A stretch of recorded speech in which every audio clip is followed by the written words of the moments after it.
Oke guys, welcome back to Daily Charting with Toshi, di mana kita akan daily chart your favorite cryptocurrencies. Today's video is brought to you by BitGet, di mana kita bisa trade berbagai macam cryptocurrency secara spot maupun futures, dan juga nggak kalah banyak program kita bisa lakukan di sini, ya. Ada strategic trading, kita juga bisa copy trading, dan juga bisa earn rewards dari aset-aset crypto yang kita punya. Selain itu juga, kita bisa mendapatkan 4.163 USD in rewards untuk mengkomplit task, ya. Ada $3 coupon untuk KYC rewards, ada $50 coupon untuk futures trading rewards, dan yang paling besar ada first deposit bonus, di mana kita bisa mendapatkan 4.000 USD trial fund yang kita bisa tradingkan di USDT margin futures account. Ya. Jadi tunggu apa lagi? Ayo kita trading di BitGet. Dalam 24 jam terakhir, cryptocurrency market lanjut lagi koreksi sebesar 0,35%. Dengan total market cap mencapai di 1,15 triliun US dollars. Dan kita bisa lihat untuk Bitcoin dia terkoreksi kurang lebih sebesar 1,18%. Di angkanya di bawah sedikit dari 24.000, ya, hanya beberapa belas dolar saja, ya. Lalu untuk Ethereum dia malah meningkat sebesar 1,19% dengan harga di 1.900. Dan untuk BNB, dia terkoreksi sebesar 1,81% di angka 320-an. Dan XRP, dia terkoreksi kurang lebih 1%. Cardano sebesar 1,24%. Dan untuk Solana, dia malah meningkat sebesar 1,37%. Polkadot terkoreksi sebesar 2,29%. Jadi overall kalau kita lihat cenderung terkoreksi. Nah, jadi yang mungkin nanti kita akan lihat adalah apakah Bitcoin berhasil daily close di atas dari 24.000 atau tidak, ya. Nah, selain dari itu sebelum kita masuk ke chartnya, ada berita yang cukup unik ya, di mana BlackRock sekarang akan berencana untuk melaunch satu private trust untuk clients yang ingin exposure terhadap spot Bitcoin. Nah, ini tentunya adalah berita yang cukup bullish ya, karena kita tahu bahwa BlackRock ini adalah salah satu asset manager terbesar di dunia. Gue lupa tepatnya berapa triliun US dollars, tapi antara salah satu yang terbesar atau yang terbesar di dunia, ya. Nah, jadi kita bisa lihat bahwa BlackRock ini merasa bahwa ada cukup besar demand dari institutional clients di US yang ingin direct exposure terhadap Bitcoin. Nah, kita tahu bahwa institusi ya, itu tidak bisa sembarangan memiliki aset yang belum terregulasi. Kita tahu bahwa Bitcoin sebenarnya regulasinya sampai sekarang masih belum benar-benar jelas, ya, dan mereka masih butuh pihak ketiga kesannya untuk mendapatkan exposure terhadap Bitcoin. Maka dari itu, saat BlackRock bisa membuka satu private trust untuk spot Bitcoin, ini tentunya bisa menjadi penambahan demand yang luar biasa besar. Karena ini adalah satu sektor investor yang mungkin belum didapatkan oleh Bitcoin sebelumnya. Ya, jadi lagi-lagi ini secara overall untuk harga ini berita bagus. Tapi kalau untuk fundamental ya tentunya kita tahu bahwa BlackRock ini mungkin seringkali masuk juga ke teori-teori konspirasi juga ya, di mana dia itu sangat powerful sekali karena ya lagi-lagi ya dia adalah salah satu aset manajer terbesar di dunia.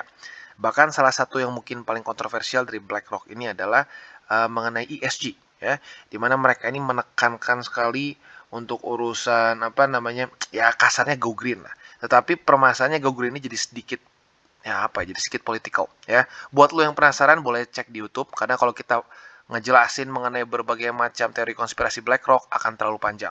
Bahkan kalau mau ngomong yang paling terakhir yang berhubungan langsung dengan kripto adalah konspirasi bahwa BlackRock ini adalah yang ingin menjatuhkan Luna kemarin ya. Jadi lagi-lagi buat lo yang tertarik boleh coba cari di YouTube, banyak banget ya.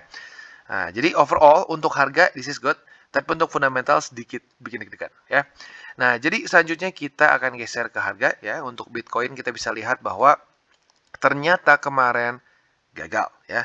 Sayangnya kemarin Bitcoin gagal untuk daily close di atas dari 24.000. Kemarin dia close di 23, bukan kemarin, tepatnya jam 7 pagi tadi, dia close sedikit di bawah 23.900-an. Ya, berarti dia masih belum berhasil daily close di atas 24.000 ya. Tapi overall oke ya, karena kenapa? Struktur semua masih bertahan ya. Dan seperti yang gue bilang juga kemarin ya, gue nggak ada bilang buy limit beli di sini ya. Buy limit kemarin masih sama di 23.400-an. So ya gue harap nggak ada yang FOMO beli di resisten kemarin ya. Nah, jadi untuk PR short termnya quite simple, yaitu bertahan di atas dari 23.400-an. Dan kalau bisa mungkin nanti ditunggu dijemput oleh MA20 ya. Itu untuk short termnya. Nah, untuk lebih ke long term-nya, kita tahu bahwa PR-nya adalah tetap bertahan di atas dari MA200 weekly. Walaupun sudah 3 minggu di atas dari MA200, masih ada ada satu struktur yang gue kemarin lupa bahas ya. Dimana ini sebenarnya harusnya sedikit turun kayaknya ya, sebentar. Ya, turun sedikit, harusnya 25.300 ya. Kita geser sedikit ke bawah. Ya, di sekitar seginian. Dimana ini adalah struktur saat kita ingat tuh ya di bulan kapan ya? Di Mei, di mana Luna crash ya. Luna crash dan membawa Bitcoin ikutan ketarik karena ya kita tahu dia ada dia ada collateral BTC untuk USD dan ya itu pokoknya bikin kacau banget ya. Plus ternyata kita tahu juga bahwa Elon waktu itu ngelepas BTC juga kurang lebih di masa-masa ini ya. Jadi double damage. Nah, jadi ini kita bisa lihat bisa menjadi satu struktur resisten ya. Resisten yang ada kemungkinan bisa menghalangi Bitcoin. Jadi resisten yang cukup penting lagi sebelum bull support band adalah 25.300-an. Nah, andaikan 25.300-an ini berhasil tembus ya secara daily dan weekly, nah baru kita akan mulai bahas bull support band. Ya, jadi kalau udah mulai tembus dua ini nanti kita akan mungkin lebih sering ngebuka bull support band. Untuk sekarang mungkin sedikit prematur kalau dibahas ya. Nah, selanjutnya kita akan geser ke indeks dolar. Kita akan ngintip apa yang terjadi. Dan kalau kita lihat ternyata kemarin ada sedikit perlawanan. Ya, walaupun masih bearish candle, tetapi ada perlawanan dari indeks dolar. Nah, perlawanan ini didapatkan dari Bollinger Band, ya, lebih tepatnya lower band di sini, di mana dia masih enggan untuk ditembus. Nah, tetapi di waktu yang bersamaan kita bisa lihat bahwa indeks dolar kemarin retest daerah 105,5, tetapi masih cenderung ke reject. That's good, that's good. Ya. Nah, harapan kita adalah secepatnya terjadi death cross, ya, terjadi death cross antara MA50 dan 20 mulai menjadi tukang pukul. Ya, udah lama nggak ngomongin tukang pukul, ya. Nah, untuk kali ini, untuk indeks dolar, ya kita harus di pihak tukang pukul, ya. Karena saat MA20 di sini terus menyerang indeks dolar, itu akan membantu peningkatan dari risk on asset seperti kripto dan juga indeks-indeks saham di Amerika Serikat, ya. Karena lagi-lagi buat lo yang nggak tahu, ini mungkin buat lo yang setiap hari denger DCWT udah bosen dengernya, tapi korelasi antara indeks dolar dengan risk on asset adalah korelasi negatif atau ya berbalik lah kasarnya ya. Saat indeks dolar turun, risk on asset cenderung naik, cenderung ya, nggak selalu day by day tapi cenderung naik. Nah, vice versa. Nah, jadi kalau lo perhatikan ya bulan-bulan besar ya saat Bitcoin tuh bisa wow 10x ya 15x kalau zaman dulu bisa sampai puluhan x gitu ya. Itu tuh semua terjadi saat indeks dolar sedang melemah ya. Salah satu yang gue sering banget bahas adalah 2020 Maret di mana dia mulai ketemu top di sini dan mulai membuat lower low dan lower high. Kalau lo perhatikan di timeline ini Bitcoin bull market ya dan mulai sedikit kehabisan bensinnya di daerah sini ya. Jadi lagi-lagi yang kita butuhkan adalah indeks dolar yang melemah ya. Nah, setelah dari itu otomatis akan terjadi juga korelasi ya dengan risk on asset lainnya ya. Jadi kurang lebih seperti itu gambaran marketnya secara overall. Lagi-lagi BlackRock ini sebenarnya ya kalau secara harga ya ini tentunya akan bikin bagus nih menurut gua ya karena lagi-lagi dia memasukkan satu market yang kita sebenarnya belum pernah dapat yaitu institusi besar yang butuh kejelasan ya, butuh apa namanya kesannya pihak ketiga untuk dia bisa punya exposure terhadap Bitcoin. Nah, tapi ya kalau lu sudah familiar dengan ya BlackRock, kita tahu bahwa BlackRock ini punya konotasi yang sedikit juga menyeramkan ya. Banyak beberapa apa namanya teori-teori konspirasi yang cukup ya mengerikan. Lu bisa cek sendiri di YouTube ya. Jadi lagi-lagi ini quite mix ya. Untuk harga sih good, tapi untuk fundamental quite mix. Nah, jadi selanjutnya buat kalian yang ingin untuk akumulasi Bitcoin, altcoins dan lain-lain jangan lupa bisa menggunakan link referral kita.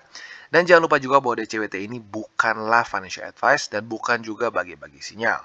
Tujuannya untuk edukasi dan membiasakan para subscriber gue untuk lebih mengerti charting. Oke, dan selanjutnya kita ke buy limit untuk Bitcoin. Yang nggak terlalu banyak yang berbeda. Kita langsung aja masuk. Ya, yang pertama, kalian bisa pilih antara di daerah 23.400 atau di MA20. Karena kita bisa lihat sekarang sudah semakin dekat dan nyaris berkonfluence. Ya, jadi lo bisa pilih antara dua itu. Nah, untuk di MA20-nya sekarang di 23.135. Ya. Nah, selanjutnya ya untuk buy limit kedua kita juga sama-sama bisa pilih antara MA50 yang ada di 21.800 atau bisa juga pilih di struktur di 21.500-an. Ya, lagi-lagi karena dekat jadi lu boleh pilih. ya. Mau dua-duanya dibagi juga boleh ya. Jadi ada dua taktik nih ya kalau ada dua support yang dekat seperti ini. Antara lu bagi 50-50 atau lu pilih salah satu ya. Jadi kurang lebih seperti itu dua buy limit pertama ya. Nah, selanjutnya ini buy limit yang sudah sering sekali kita bahas dan ini gue sebut sebagai apa namanya support MVP kita ya.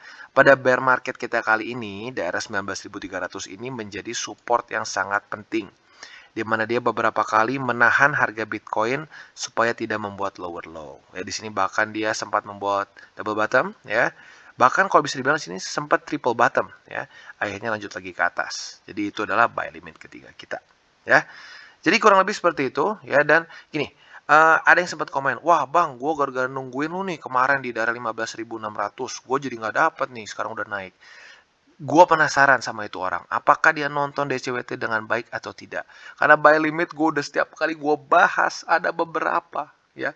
Gue pribadi ya udah beberapa kali averaging di daerah yang macam-macam, 19.300, daerah di atas 20.000 dan seterusnya ya. Jadi lagi-lagi ya, alasannya kenapa gue DCWT itu gue nggak mau jadi dukun yang bilang nih bottomnya di sini pasti. No ya, apalagi dalam aset yang volatile seperti cryptocurrency, cara terbaik menurut gue adalah untuk DCA. Kalau lu mau lamsam ya, sekali jebret masuk ya, lu masuk aja tuh ke reksadana pasar uang, itu oke lamsam ya, karena linear. Di sini tidak linear gitu loh. Jadi ya, baik lagi ya, jangan sampai lu gini pokoknya, video di skip-skip, cari pokoknya titik terendah, udah gitu kalau nggak kena ya banyak ngomong. Karena pada faktanya DCWT gue jelas setiap kali ya menjelaskan beberapa buy limit. Ya, jadi ya lagi-lagi coba dicerna semua konten ya. Jadi kurang lebih seperti itu untuk buy limit dari Bitcoin. Kita akan lanjut ke Ethereum. Oke, dan selanjutnya kita geser ke Ethereum. Dan kita bisa lihat Ethereum ngapain? Ethereum literally nge-retest daerah 1943 ya. Mungkin sedikit di bawah lah ya, hanya beda berapa dolar nih. Dia hanya beda $1 saja ya. Jadi lagi-lagi ini terbukti bahwa technical analysis ya, support resisten, struktur, moving average dan lain-lain works. Tapi bukan sebagai dukun pribadi ya, tetapi sebagai alat untuk memforecast ya. Nah, jadi untuk sekarang ya buat lu yang mungkin high risk taker, mungkin udah nge-short dari kemarin-kemarin ya. Nah, buat lo yang mungkin lebih konservatif ya silahkan tunggu dulu konfirmasi. Ya, konfirmasinya seperti apa? Dia reject lagi. Nah, retest baru lo pertimbangkan untuk nge-short. Nah, kalau lo nge-short di daerah 1943 ya otomatis TP-nya adalah yang paling konservatifnya di 1780. Dan ada possibility ya, apabila Bitcoin sideways dalam beberapa hari ke depan, ada possibility ini bisa menjadi satu daerah yang cukup oke untuk kita dalam tanda kutip scalping ya, walaupun ya dibilang scalping ya nggak juga ya, karena ya bisa time frame beberapa hari. Tapi lagi-lagi ini bisa menjadi satu peluang untuk kita bisa short long, short long. Nah, ini ya lagi-lagi tergantung dari BTC-nya. Ya, kalau BTC-nya sideways ada kemungkinan bisa seperti itu. Ya. Jadi kurang lebih seperti itu untuk Ethereum ya. Lagi-lagi shortnya di daerah 1943. Buat lo yang konservatif silahkan tunggu konfirmasi. Buat lo yang agresif kemungkinan sudah punya posisi. Ya, mau jadi kayak pantun kedengarannya ya. Nah, lalu selanjutnya kalau ingin kalian akumulasi spot atau mau buka posisi long, tinggal dibalik ya. Kalian bisa pertimbangkan untuk ngelong atau ambil posisi spot di daerah 1780 ya. Nah, setelah dari itu, kalau yang spot ya tinggal di hold aja jangka lebih panjang ya. Kalau untuk posisi futures mungkin atau ngelong ya, kalian bisa TP tinggal dibalik di 1943 ya. Jadi kurang lebih seperti itu untuk Ethereum ya. Lagi-lagi untuk dalam beberapa hari ke depan, apabila ini sideways ya, BTC sideways, ada possibility buat kalian pemain futures bisa lumayan asik di sini ya. Tapi kalau BTC-nya lanjut naik atau jebol ke bawah ya otomatis Ethereum akan mengikuti ya. Jadi kurang lebih seperti itu untuk Ethereum. Oke, dan selanjutnya kita akan geser ke AVAX. Dan untuk AVAX kita bisa lihat lagi-lagi masih tertahan oleh daerah $30 lebih 5 sen. Lagi-lagi pembuktian ya, technical analysis works asalkan time frame jangan terlalu kecil dan ya pakai indikator yang jelas lah gitu, jangan buat-buat sendiri ya. Nah, jadi untuk sekarang ya, buat kalian yang punya posisi short, karena kemungkinan besar sudah punya ya, buat yang agresif udah dapat kemarin pada tanggal 10 Agustus. Buat yang lebih konservatif harusnya juga udah kena karena udah terjadi retest kedua di sini ya. Nah, sekarang tinggal yang menjadi pertanyaan adalah apakah akan kena TP-nya atau tidak. Ya, buat kalian yang ngikutin dari kemarin, take profitnya kalian tahu ada di 27,75 ya. Tadi pagi ya nyaris kena ya. Kemarin tadi pagi itu paling rendah di 27,99. Ya berarti hanya tinggal 20 sen something. Tapi sayangnya belum kena ya. Jadi for now ya untuk AVAX di hold dulu aja. Kita lihat kena TP atau enggak. Ya, untuk cut loss-nya itu kita bisa lihat apabila 30 dolar lebih 5 sen ini jadi support ya. Kalau dia ketembus ini jadi support ya sudah ya. Kita tutup posisi atau kita cut loss. Tapi sebelum itu terjadi ya santai aja, kita tunggu sampai TP-nya kena ya. Jadi kurang lebih seperti itu untuk AVAX. Untuk short-nya ya. Untuk posisi long atau akumulasi spot literally tinggal dibalik sebenarnya ya.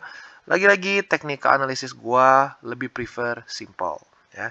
Tinggal kita balik, berarti kalau lu mau ngelong atau akumulasi spot tinggal pasang buy limit di daerah 27,75. Kalau untuk spot ya di hold aja jangka lama ya, jangka panjang antara bulanan sampai tahunan ya. Kalau untuk ngelong ya posisi futures TP-nya ya dibalik di 30 dolar lebih 5 sen.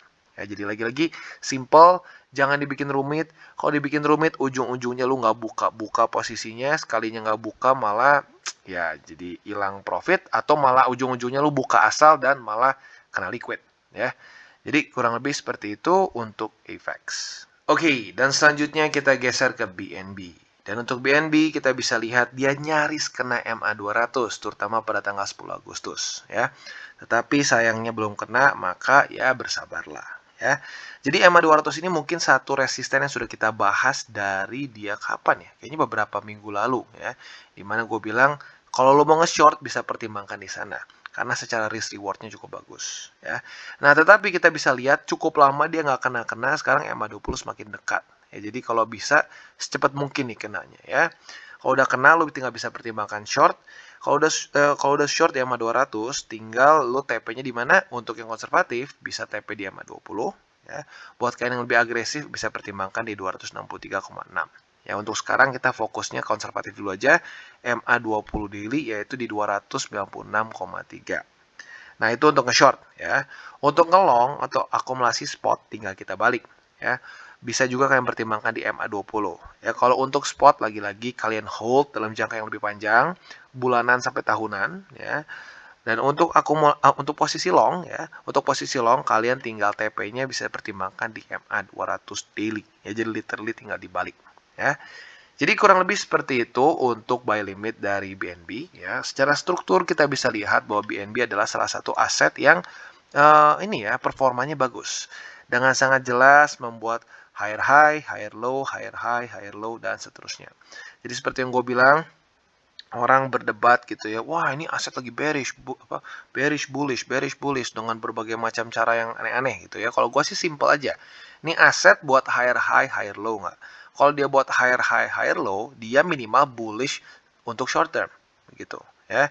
Kalau dia lower low, lower high, udah nggak usah banyak debat, dia sedang bearish gitu ya, minimal untuk short term. Jadi lagi-lagi ya, seperti yang gue bilang tadi, ya jangan dibikin rumit. Kalau trading dibikin rumit, ujung-ujungnya malah nggak buka posisi atau malah ngasal bukanya ya. Jadi kurang lebih seperti itu untuk BNB. Oke, dan selanjutnya kita geser ke Solana. Nah, untuk Solana kita bisa lihat bahwa kemarin dia kembali lagi ke reject oleh daerah 44 dolar lebih 42 sen. Ya, jadi ini tetap menjadi resisten sepertinya ya. Dan kalau kita lihat sayangnya Solana cenderung masih membuat lower high, di sini ya, di sini high, lower high dan lower high ya. Jadi lagi-lagi mix karena di bawahnya apa? Dia membuat higher low, higher low. Jadi seperti membuat semacam triangle di sini ya. Nah, jadi untuk sekarang ya buat lo yang sudah punya posisi short ya sekarang sudah profit sekitar 2%-an tadi kalau gue hitung ya. Nah, buat lo yang lebih konservatif tentunya belum punya posisi ya. Buat yang lebih konservatif shortnya mungkin bisa tunggu sampai terjadi rejection kedua dan retest ya. Nah, setelah itu kalian bisa short. Nah, target TP-nya kurang lebih sama seperti yang lain juga ya. Antara MA20 atau 50. MA20 lebih konservatif, MA50 lebih agresif. Nah, untuk MA20 di 40 dolar lebih 82 sen. Untuk di MA50 ada di 38,97 ya. Nah, untuk akumulasi spot atau posisi long tinggal kita balik ya. Nah, jadi buat kalian yang pengen akumulasi spot ya tinggal di 40 dolar lebih 82 sen atau di 38,97 97 ya. Nah, TP-nya tinggal dibalik ya. Jadi buat lo yang punya posisi long di sini tinggal di $44 lebih 42 sen ya. Jadi kurang lebih seperti itu, quite simple. Tetapi buat yang long mungkin ini sedikit lebih beresiko ya, sedikit lebih beresiko. Karena kalau kalian misalkan nih ya, dia langsung turun nih ke bawah sini nih, kayak sama 20 kalian ngelong, ini ada possibility menjadi satu triangle ya. Kita bikin triangle di sini ya. Ada kemungkinan bisa membuat satu triangle di mana otomatis ini akan cenderung ya, kalian lihat sendirilah kurang lebih seperti apa ya. Nah, sebentar, ini sedikit lebih turun ya. Nah, kurang lebih seperti ini. Nah, jadi ada kemungkinan ya, kalau sampai lu buka long di sini bisa ketahan oleh daerah si triangle sini ya. Lagi-lagi untuk triangle ini lebih ke secondary ya, karena ini sedikit lebih subjektif ya. Kita nariknya bisa beda-beda setiap orang. Ada orang yang lebih suka pakai body, ada orang yang lebih suka pakai wick dan lain-lain ya. Nah, jadi lagi-lagi untuk yang triangle ini lebih ke secondary, filter terakhir lah gitu kesannya ya. Jadi kurang lebih seperti itu untuk Solana. Dan untuk overall market ya, secara fundamentalnya kita masih menunggu di bulan September ya apa yang akan dilakukan oleh the Feds. Kalau sebelumnya ya, dari data-data sebelumnya mereka bilang akan meningkatkan sebesar 50 BPS ya. Nah, kalau 50 BPS itu terjadi ya kemungkinan ya antara sideways atau sedikit turun ke bawah. Tapi kalau tiba-tiba the Feds ya memutuskan untuk meningkatkannya lebih tipis hanya 25, itu mungkin akan membuat markets atau lebih tepatnya cryptocurrency market dan risk on asset itu meningkat dengan lumayan ya. Dan selain dari itu juga mungkin data yang harus kita perhatikan adalah CPI di September juga. Ya, kalau CPI di September juga kembali bagus, lanjut lagi turun, nah itu akan membuat dorongan lebih besar untuk the Feds meningkatkan interest rate lebih kecil. Ya, jadi itu dua hal fundamental yang kita tunggu. Ya, dan mungkin kalau yang mau kita tunggu lagi adalah ya BlackRock mungkin sudah benar-benar nanti ngebuka, ya, sudah buka private trust-nya dan sudah mulai masuk duitnya, otomatis akan juga sedikit banyak berpengaruh terhadap harga cryptocurrency market. Ya, jadi kurang lebih seperti itu untuk DCWT kita pada hari ini. Oke guys, jadi itu adalah akhir dari segmen DCWT kita pada hari ini. Dan jangan lupa bagi kalian yang merasakan manfaat dari segmen ini, jangan lupa untuk share ke teman-teman kalian. Dan apabila lu pengen mensupport channel kita, ya TCI, jangan lupa untuk menggunakan link referral kita di bawah. Nggak wajib, ya, tetapi apabila lu menggunakan link referral kita di bawah, ada macam-macam, ya, dari Bybit, Huobi, Maxi, toko kripto, dan banyak lagi, ya. Ya, walaupun nggak wajib, tapi kalau menggunakan link referral kita, lu secara langsung membantu perkembangan dari TCI. Dan satu lagi, jangan lupa juga untuk join Telegram group kita, di mana kita bisa ngobrol-ngobrol santai mengenai dunia cryptocurrency secara dua arah. So, jangan lupa untuk like, subscribe, click the bell icon, and see you on the next video.